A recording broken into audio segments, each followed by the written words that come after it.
हमारे चैनल को सब्सक्राइब करें और बेल आइकन दबाएं। मेरा नाम रितु है। मैं अब इस दुनिया में नहीं हूँ। बस न्यूज़पेपर में एक सनसनीखेज जुर्म की खबर बनकर रह गई हूँ। मेरा जो अंजाम हुआ, मैं नहीं चाहती वो किसी के साथ भी हो, और आपकी बेटी के साथ तो बिल्कुल भी नहीं। पर मैं तो सिर्फ चाह सकती हूँ, अपनी बेटी की सुरक्षा करना वो आपके हाथों में है, ताकि वो आपकी उम्मीदें और अपने सपने जी सके।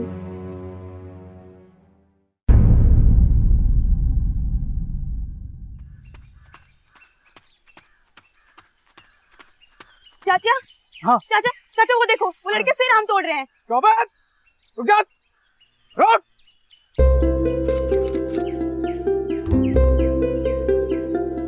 चल चल चल चल चल।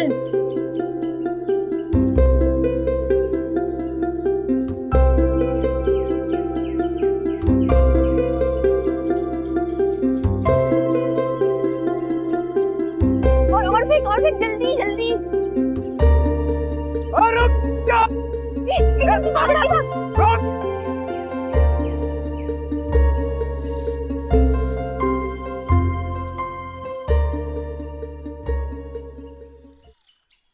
नानी मैं आ गई। अरे वो तो मुझे भी दिख रहा है कि तू आ गई, पर तू गई कहाँ थी? और ये क्या छुपा रही है, बता जरा। नानी वो तूने आज फिर आम चोरी की? नानी चोरी नहीं किए हैं, उगाड़ किए हैं। वो बड़े माली है ना, उन्हीं के बगीचे से। बड़े माली का तो ब्याह हो रहा होगा ना, इसीलिए मुफ्त में बांट रहा है वो आम। अरे बच्ची ने 2 आम खा लिए तो कौन सा आम का बाग सुना हो गया।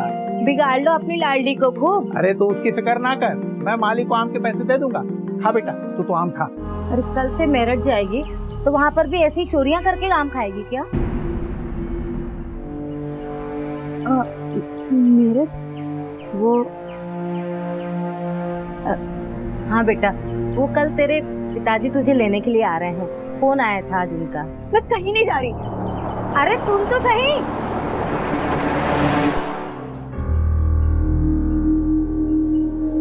अरे बेटा, आओ आओ, खुश रहो खुश रहो, आओ बैठो। अरे सुनती हो, जमाई बाबू आए हैं। और बेटा, रास्ते में कोई दिक्कत तो नहीं हुई? जी नहीं। लो बेटा। तबीयत कैसी है आपकी? मेरी तबीयत को क्या होगा, मेरी तबीयत तो रितु को देखकर ही ठीक हो जाती है।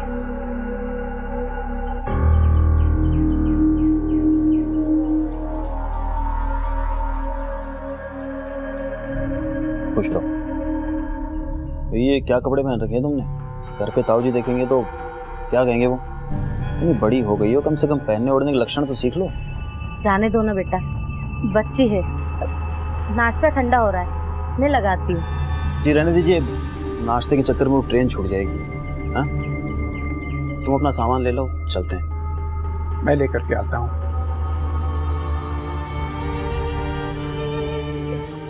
रो क्यों रही है बेटा? तेरी माँ को भी तो तेरी जरूरत है ना। मैं अगली छुट्टियों में तुझे फिर बुला लूंगी। हाँ, अपना ख्याल रखना।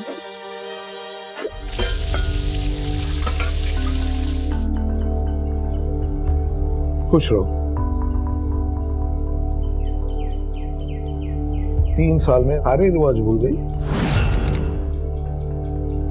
प्रणाम करते समय सर पे दुपट्टा होना चाहिए। हाथों में मेहंदी कैसी? वो गांव में बगल में शादी थी तो। बगल में शादी थी ना, तुम्हारी तो नहीं थी। जाओ। कैसी है? अच्छा सुन, नानी कैसी है? नानी भी ठीक है। दीदी दीदी, अरे नेहा, वो कितनी बड़ी हो गई है। दीदी क्या लाई मेरे लिए? मैं तेरे लिए आम लाई हूँ। ये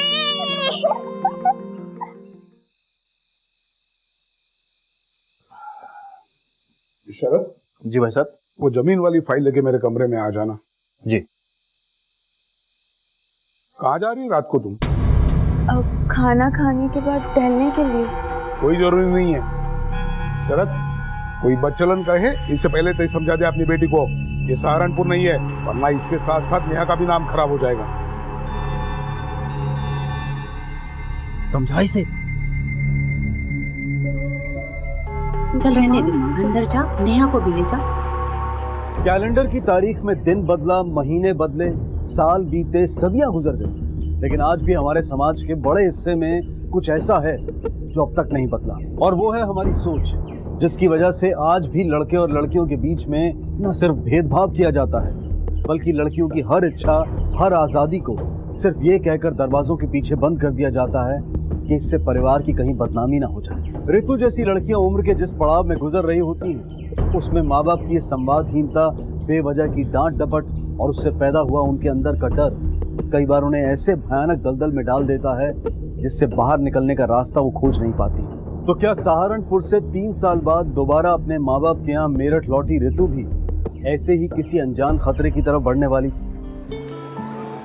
तुझे बोला था ना, तेरे पापा के आने के पहले सब कुछ शिफ्ट कर दी। हो गया ना अभी? शाम को घर आ रही है, आएगी ना? हम पार्टी करेंगे, ठीक है? क्या हुआ? ये चेक शर्ट वाले लड़के को देखना, कब से घूरे जा रहे हैं। ये बाजू के बॉयज हॉस्टल में रहते, और स्कूल के बाद लड़कियों को ताड़ना ना इन लोगों का काम होता है। तू ना किसी को लाइन मत दे, इग्नोर मार, ठीक है?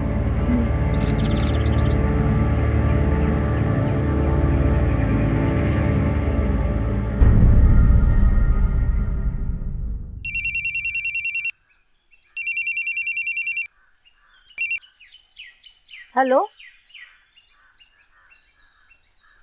क्या?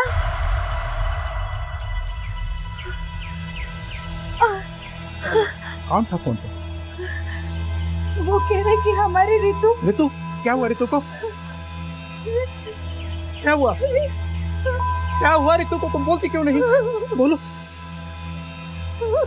बोलो। क्या हुआ ऋतु? नहीं नहीं।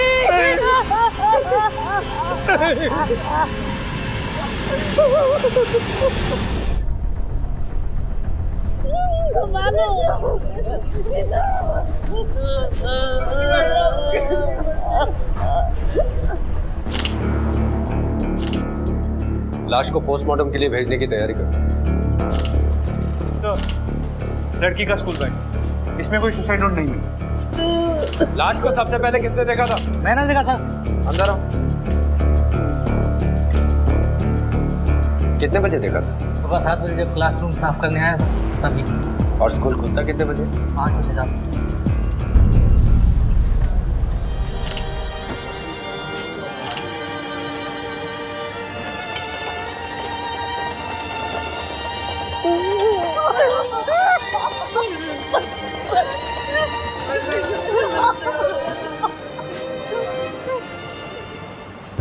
मिश्रा, इस टेबल से पंखे तक की ऊंचाई लगभग 8 फीट की। लड़की की हाइट 5 फुट भी नहीं थी। फिर उसने इतने ऊंचे पंखे पर चुन्नी कैसे लटकाई होगी?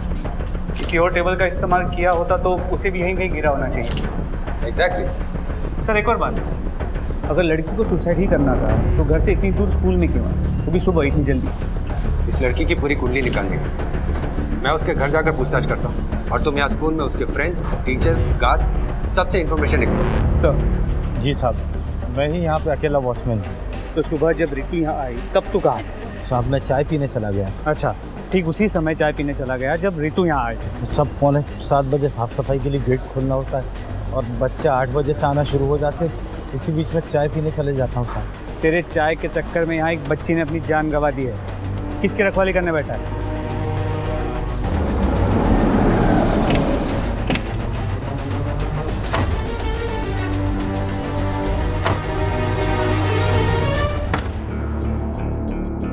वहाँ देखो, यही ऋतु का बेड है? जी सर। आज सुबह ये बेड किसने ठीक किया? किसी ने भी सर। इस बिस्तरे पे तो सिलवटें ही नहीं, इसका मतलब रात को इस पे कोई सोया नहीं। सर कभी कभी ऋतु है ना, पढ़ते पढ़ते फर्श पे ही सो जाती थी। अच्छा होता कि सहारनपुर से यहाँ आती ही नहीं। सहारनपुर? सहारनपुर क्यों गई? 3 साल से ऋतु अपने नाना नानी के पास ही रह रही थी। हमें उनसे भी पूछताछ करनी होगी, उन्हें बुलवाइए यहाँ। चलो।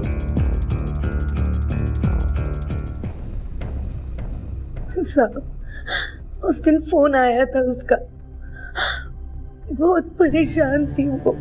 हेलो नानी। नानी मुझे यहाँ पे नहीं रहना है, मुझे अपने पास बुला लो ना। क्यों, क्या हुआ बेटा? ये वहाँ पर पापा भी है, मम्मी भी है, नेहा भी है। यहाँ पे सब कोई है, पर मेरा दिल नहीं लगता है यहाँ पे। कोई तो बात थी जो घर में किसी से बोल नहीं पाए। घर में उसकी माँ भी तो थी। और उसके ताऊजी इतने कड़क है कि उनके दिल से घबरा कर वो किसी से कुछ भी नहीं बोल पाई। आप फिक्र मत कीजिए, सच का पता तो हम लगाए नहीं। कुछ और पूछना हुआ तो आपको दोबारा बुलाएं।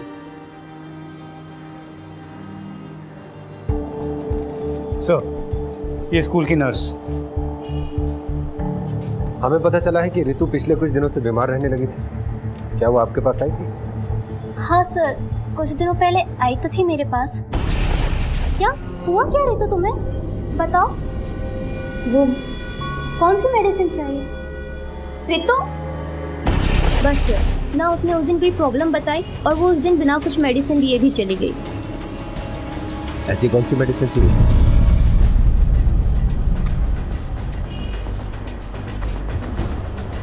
रितु के यहाँ तुम कितने वक्त से काम कर रही हो? साहब 10-12 साल से। तो पिछले कुछ दिनों में तुमने रितु के साथ कुछ ऐसा देखा जो तुम्हें अजीब या अलग लगे? साहब उस दिन मैं छत पर कपड़े लाने जा रही थी, तभी देखा कि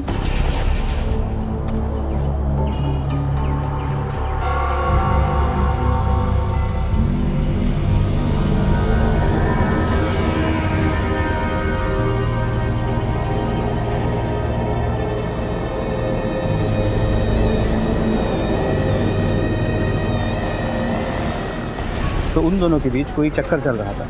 ये तो नहीं पता साहब। जो हमने उनके पापा और ताऊ के बारे में सुना है कि वो दोनों बड़े गुस्सैल हैं, क्या वो सही है? हाँ साहब, वो लोग बात बात पर लड़की पर हाथ उठा देते थे साहब। बेवकूफ बनाती है मुझे। इतनी रात को वहाँ साइबर कैफे में तुम नोट्स लेने गई थी? पापा वो ऑनलाइन चुप। अगर आज के बाद तूने इस घर से बाहर कदम रखा ना तो टांगे काट के रख दूंगा तेरी मैं।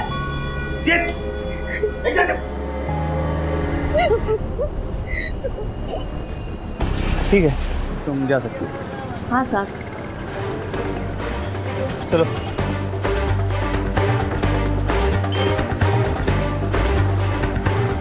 ये फोटो देखो। ये लड़की कभी तुम्हारी दुकान पर आई थी? नहीं सर, ये लड़की तो नहीं आई थी, पर ऐसे ही स्कूल ड्रेस वाली एक लड़की आई थी यहाँ पर। अंकल, प्रेगनेंसी टेस्ट करने वाला किट है आपके पास? Pregnancy kit? दो।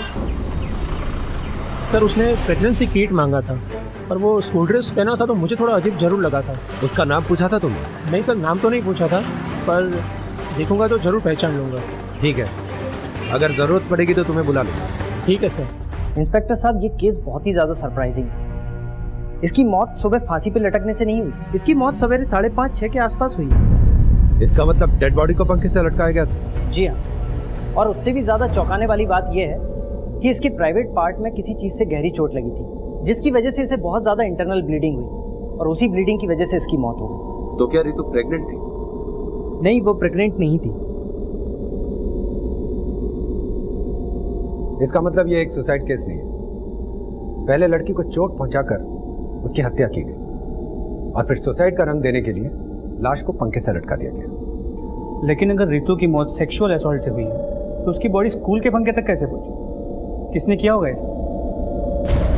सवाल है तो जवाब भी जरूर है। लेकिन इस वक्त एक बात क्लियर है, ये सुसाइड केस नहीं है, मर्डर है। इसे देखा है कभी? जी हाँ, ये तो अक्सर यहाँ फ़ोन करने आया करती थी। पिछली बार आई थी तो जब वो कुछ परेशान सी लग रही थी। परेशान? जी। कोई अंदाज़ा है क्यों? पूछा था, बताया नहीं। ये हमेशा अकेले ही आती थी या कभी कोई और भी आया था इसके साथ? नहीं, इसके साथ कभी कभी एक लड़का आया करता। पिछले बार आए थे तो दोनों नेट पे बैठे थे। उस लड़के का आईडी लिया है कभी? जी हाँ, आईडी तो हम सबका ही लेते हैं। दिखाइए ज़रा। ये है सर। हाँ सर, साइबर कैफे से उस लड़के का पता चला है। उसका नाम रवि है सर, उसका एड्रेस भी मिल गया। हाँ ठीक है, चलो।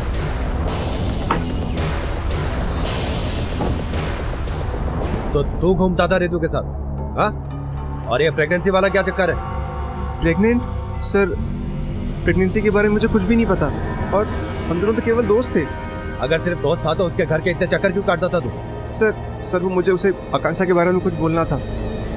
तू आकांक्षा को जानता है? जी सर। कैसे?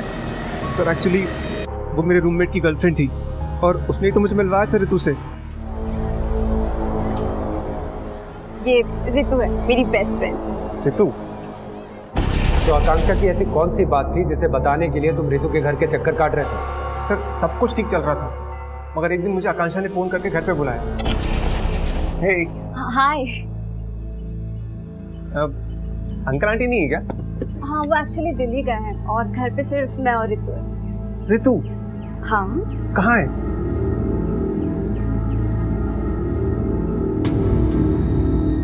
मगर ये सो क्यों रही है? तो हुआ क्या है? तुझे उससे क्या? तुझे पसंद है ना, तो जितना ऐश करना है कर ले। बोल क्या रही है तू? मतलब कहना क्या चाहती है? अगर इसके होश आने के पहले तूने इसके साथ वो सब कुछ कर लिया जो लड़के लड़कियों के साथ करते हैं, फिर तो इसे तेरी गर्लफ्रेंड बनना ही पड़ेगा। कैसी दोस्त है यार तू? और क्या बोल रही है? मैं इसको अभी अपने साथ लेके जाऊंगा। रितु, रितु चल चल अभी साथ में। हाँ, और अगर इसके ताऊजी मिल जाए ना, तो उन्हें बता देना कि तू इसके साथ क्यों है। हाँ, बहुत गलत कर रही है यार तू। इसे होश आने दे, तेरी सारी बातें बताऊंगा। पर आकांक्षा तो रितु की बचपन की फ्रेंड थी, वो ऐसा क्यों चाहती थी? पता नहीं सर, मगर सच वही है जो मैंने आपको बताया। उस दिन के बाद से मैंने मिलने की बहुत कोशिश करी, मगर हमारी बात नहीं हो पाई।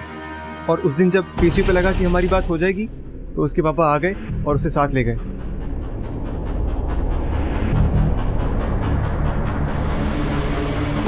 ठीक है, अभी के लिए छोड़ रहा हूँ, लेकिन ये शहर छोड़कर कहीं बाहर मत जाना। जी सर। All that. अब तो आकांक्षा से मिलने के बाद ही पता चलेगा ये गुत्थी सुलझेगी या और उलझेगी। पर मुझे नहीं पता ये सब कैसे हुआ, कब हुआ। सर प्लीज मुझे मेरे पापा से मिलने दीजिए। सर मुझे नहीं पता ये सब कैसे हुआ। सर प्लीज मुझे पापा जी से मिलने दीजिए, प्लीज।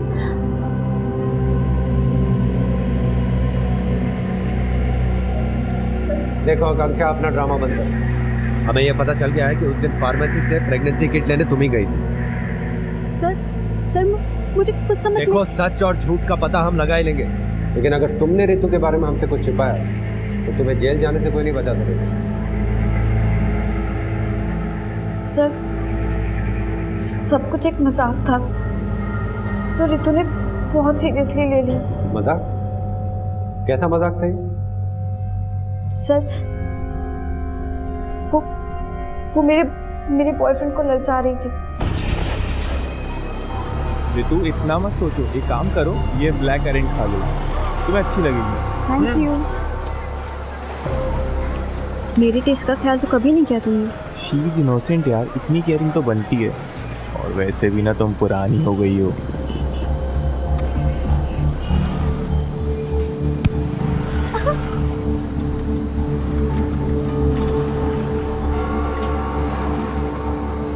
ऐसे एक बार कई बार फिर मुझे उससे जलन होने लगी।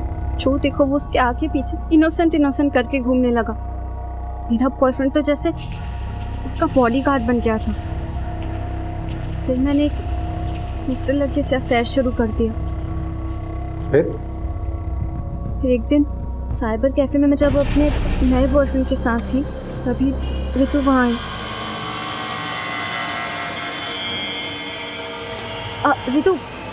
रितु रुकना, सुनना, तूने जो कुछ भी देखा है ना, प्लीज किसी को बताना मत। यू नो ये कितना डिस्गस्टिंग है कि तू आजकल मेरे से कितने बुरे तरीके से बात कर रही है, और तूने तो अपनी लिमिट से क्रॉस कर दी। तू तो अपने खुद के बॉयफ्रेंड को धोखा दे रही है। धोखा मैं दे रही हूँ, और तू क्या कर रही है? यहाँ छीन लिया ना तूने मेरे विराट को।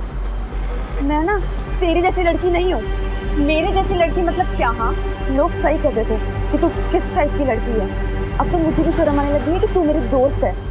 क्या कहते हैं लोग यही कहते हैं कि तू कितनी बड़ी कैरेक्टरलेस लड़की है। उस दिन मैंने डिसाइड कर लिया था कि जितनी इंसल्ट उसने मेरी की है, उससे कई ज्यादा इंसल्ट मैं उसकी करूंगी।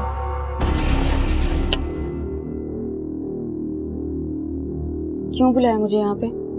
वो सॉरी बोलने के लिए। मैं कुछ ज्यादा ही बोल गई थी। आई एम सॉरी, माफ कर दे। सॉरी। हाँ अब ठीक है। चल अंदर आ। मैं गुस्से गुस्से में कुछ ज्यादा ही बोल गई थी। कितना ओवर रिएक्ट कर रही थी मैं। बैठ। तू सॉफ्ट ड्रिंक पिएगी? हाँ ठीक है, मैं लेकर आती हूँ। बैठ। हाँ रितु, ये ले। पता, मैंने ना तुझे बहुत मिस किया। अच्छा, लेट्स सेलिब्रेट अवर फ्रेंडशिप। तू पिज्जा खाएगी? खाएगी ना? हाँ। रुक, मैं ऑर्डर करके आती हूँ। ठीक है। तू पी। हाँ हाँ।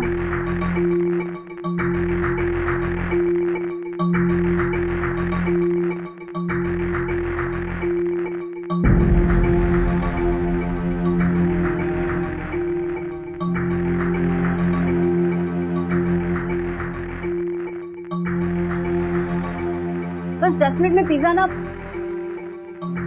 रितु, आकांक्षा, ये पता नहीं, ये सर सा बहुत चक्कर चक्कर आ रहा है। तो एक काम कर, तू लेट जा। हाँ लेट जा रितु।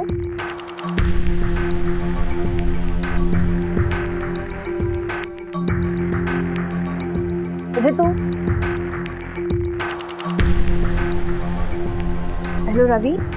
हाँ तू घर आ सकता है, एक सरप्राइज है। मगर रवि ने तो वो नहीं किया जो तुम चाहती थी। हाँ, लेकिन रवि के जाने के बाद मैंने सोचा कि कुछ और करना पड़ेगा।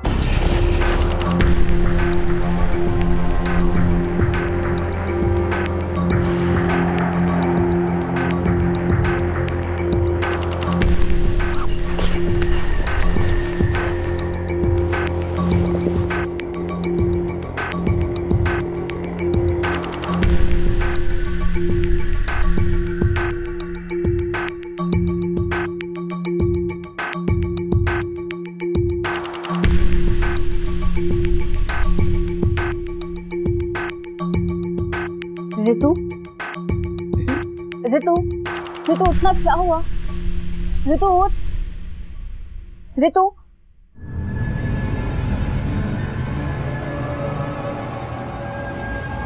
आकांक्षा, माय गॉड रितु, कि तूने क्या कर लिया रवि के साथ? आकांक्षा, मुझे कुछ समझ नहीं आ रहा है और मुझे कुछ याद भी नहीं आ रहा है। ये क्या हो गया है? मैं तुझे और रवि को छोड़कर नीचे गई थी थोड़ी देर के लिए और वापस आई तो देख ये हालत। अब क्या होगा? तो मतलब ये सब तेरी मर्जी से नहीं हुआ है? रवि ने तेरा रेप कर दिया? आकांक्षा, सच्ची मुझे कुछ नहीं पता। मैं सच्ची कह रही हूँ, मैं कसम खा के कह रही हूँ, मुझे नहीं पता कुछ भी। तू घबरा मत। तू जल्दी से उसके कपड़े पहन ले और घर चले जा। किसी को कुछ मत बताना। हाँ, और उस रवि से तो बात ही मत करना। उस रवि से तो मैं कभी भी बात नहीं करूंगी। उस दिन मेरा प्लान सक्सेसफुल हो गया था, लेकिन मैं उसे और टॉर्चर करना चाहती थी।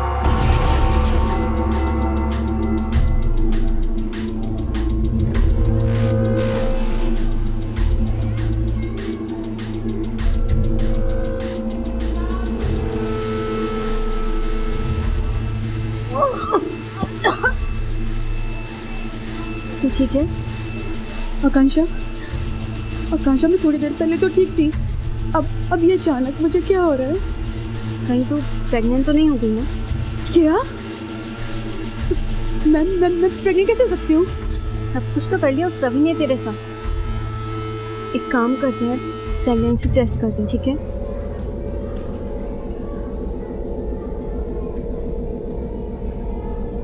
क्या हुआ? रुकना। सुन, अगर पॉजिटिव आ गया तो? अरे हिला मत, खराब हो जाएगा। तू एक काम कर, तू जाके बाहर बैठ। अरे जा ना। ठीक है, जल्दी बताना। मैं बता दूंगी, तू जा।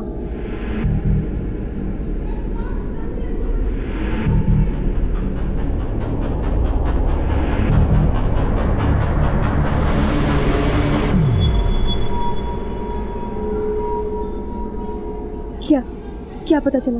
माय गॉड रितु, ये तो पॉजिटिव आ गया। क्या अब क्या करूंगी मैं? रितु तू घबरा मत, मैं हूं ना। पहले मैं सिर्फ अपने इंसल्ट का बदला लेना चाहती थी, पर जब मैंने देखा कि वो बहुत परेशान हो गई और वो बोल रही थी कि वो अपनी प्रेगनेंसी टर्मिनेट कराने का खुद ही कोई तरीका निकालेगी, तो मैंने सोचा कि उसे थोड़े दिन और टॉर्चर करती हूँ, फिर उसे सब कुछ सच बता दूंगी। लेकिन ये नहीं जानती थी कि वो अपनी जान ले लेगी। और तुम्हारे इस पागलपन ने एक निर्दोष लड़की की जान ले ली। बहुत बड़ा क्राइम किया था, इसकी तुम्हें कड़ी सजा मिलेगी। सर मैंने कुछ नहीं किया। Sir please believe me. लेके जाओ इसको। Sir I am sorry, please मुझे माफ कर दीजिए। सर आकांक्षा ने तो अपनी मिस्टेक को मान ली, लेकिन अब तक ये समझ नहीं आ रहा है कि रितु की बॉडी स्कूल के पंखे तक पहुंची कैसे और उसे किसी ने देखा कैसे नहीं। इसका जवाब तो स्कूल में मिलेगा।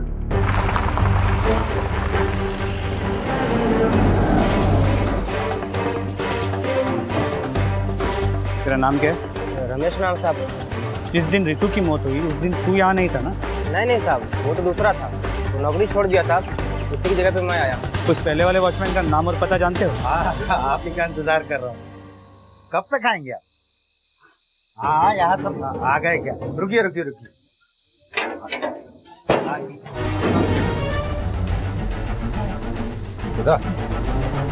बड़ी महंगी शराब पी रहा, ये नया फोन, नई घड़ी, टीवी, ये सब खरीदने के पैसे कहाँ से आए?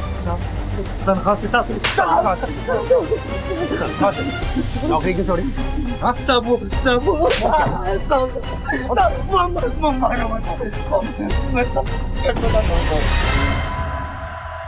जल्दी कर, कोई आ जाएगा। और तू खड़े खड़े क्या देख रही? चाचा को हेल्प कर। क्या कर रहे हो तुमने? मार दिया तुमने उसको? चुप बैठ। नीचे उतारो उसको। चुप, हमने नहीं मारा है उसे, वो पहले से मरी थी। तुम लोगों ने मारा है। मैं पुलिस को बुलाने जा रहा हूँ। पुलिस को बुलाएगा तो तू फंसेगा। स्कूल का वॉचमैन तू है, हम नहीं, समझे?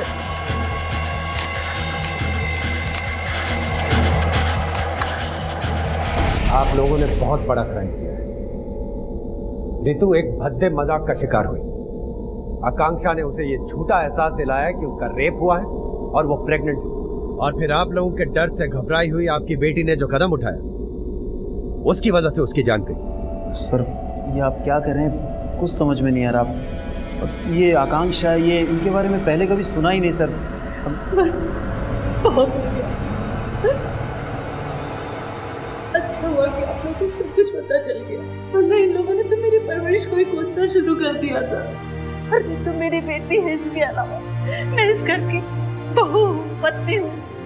इस एहसास के तले मुझे दबाता रह गया। इस रात एक बेटी की नहीं, एक माँ की भी मौत हुई थी।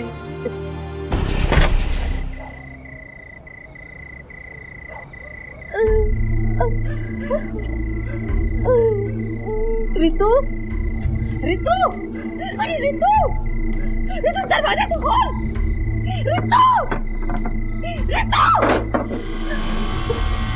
रितु, मम्मी, बोल मेरी बच्ची, बोल ना। मैं प्रेग्नेंट? क्या? मुझे कुछ समझ नहीं आ रहा था, मुझे बहुत डर लग रहा था और मैंने ये कर लिया। मुझे बचा लो ना मम्मी। तो ये तूने क्या किया मेरी बच्ची? मैं मरना नहीं चाहती। नहीं, मैं नहीं मरने दूंगी। एक सुनते हो, जल्दी आओ। ये क्या हो गया? तू प्रेग्नेंट थी, बच्चा गिराने की कोशिश कर रही थी। क्या? बच्चा गिराने की कोशिश? अरे चलो, देख क्या रही हो, अस्पताल लेके चलते हैं इसे। हाँ, ले चलो इसे अस्पताल, ले चलो। भाई साहब, अस्पताल लेके चलते हैं, देखो कितनी ब्लीडिंग हो गई है, मर जाएगी ये। कौन से अस्पताल ले जाओगे? क्या बोलोगे? लोग थूकेंगे मुंह पर, उल्टा पुलिस का जुलूस निकालेगी, वो अलग से। थोड़ा दिमाग लगा। तेरी एक बेटी और भी है, उसकी शादी कैसे करोगे? कोई नहीं ले जाएगा तो मैं ले जाऊंगी इसे अस्पताल। चल मेरी बच्ची, आ जा मेरी शरद, बच्ची। संभाल अपनी घरवाली को। ये इस हालत में इस घर के टोकट से बाहर गई तो इज्जत के चिथड़े उड़ जाएंगे। मर जाने दो इधर ही इसे। अरे ऐसे कैसे मरने दूं? तुम्हें समझ नहीं आ रही मैं क्या कह रही हूँ? ले चलो इसे अस्पताल। समझो मेरी बात सुनो तो। क्या खड़े खड़े देख रहे हो? ले चलो मर जाएगी मेरी बच्ची। तुम सुन रही हो मैं क्या कह रही हूँ? भाई साहब ठीक कह रहे हैं।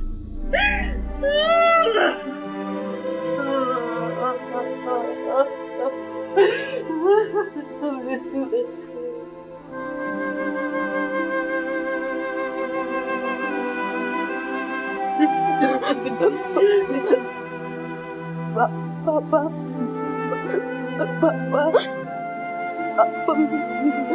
मुझे बचा लो ना पापा, मुझे बचा लो ना पापा।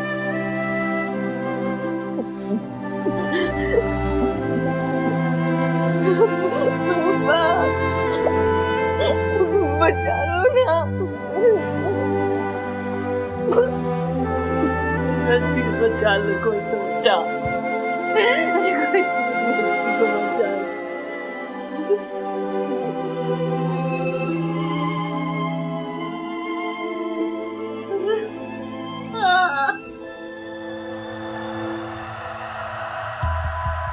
बॉडी का क्या करना है साहब? इसे स्कूल ले चलते हैं। कुछ और बाजी लेते हैं। मेडिकल एग्जामिनर के अनुसार रितु ने खुद अपना अबॉर्शन करने की कोशिश की। शायद उसने ये तरीका इंटरनेट से सीखा और वो ये करते वक्त कुछ गलती कर बैठी। वो 45 मिनट दर्द से तड़पती रही और आप लोग उसे मरता हुआ देखते रहे। ऋतु की मौत की गुत्थी सुलझ गई।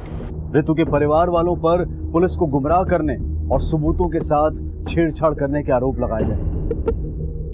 वॉचमैन को अपनी ड्यूटी के दौरान लापरवाही बरतने और पुलिस को गुमराह करने का दोषी बताया गया और ये सारा मामला इस वक्त अदालत में अपने आखिरी फैसले का इंतजार कर रहा है। लेकिन सच तो ये है कि ऋतु की मौत के लिए अगर कोई सबसे ज्यादा जिम्मेदार है तो वो है हमारे समाज की ये सोच कि लड़कियों को डरा धमकाकर ही रखना चाहिए। बच्चे जब बड़े होने लगते हैं तो उन्हें कदम कदम पर आपके प्यार और मार्गदर्शन की जरूरत होती है। इसलिए बेहद जरूरी है कि हम उनके साथ हर मसले पर खुलकर बात करें। एक ऐसा संवाद स्थापित करें जिसमें डर और उससे पैदा हुए झूठ के लिए कोई जगह ना हो, बल्कि आपस के विश्वास से जन्मी सच की वो रोशनी हो जिसमें राह भटकने की नहीं बल्कि सही राह पर चलने की दिशा निर्धारित हो। इसी विचार के साथ मैं अनूप सोनी अब आपसे विदा लेता हूँ। फिर मुलाकात होगी अगले एपिसोड में एक और चौंका देने वाले केस के साथ। तब तक अपना और अपने परिवार का ख्याल रखें और देखते रहें क्राइम पेट्रोल डायल 100। सबक एक को सीख हम सब। जय।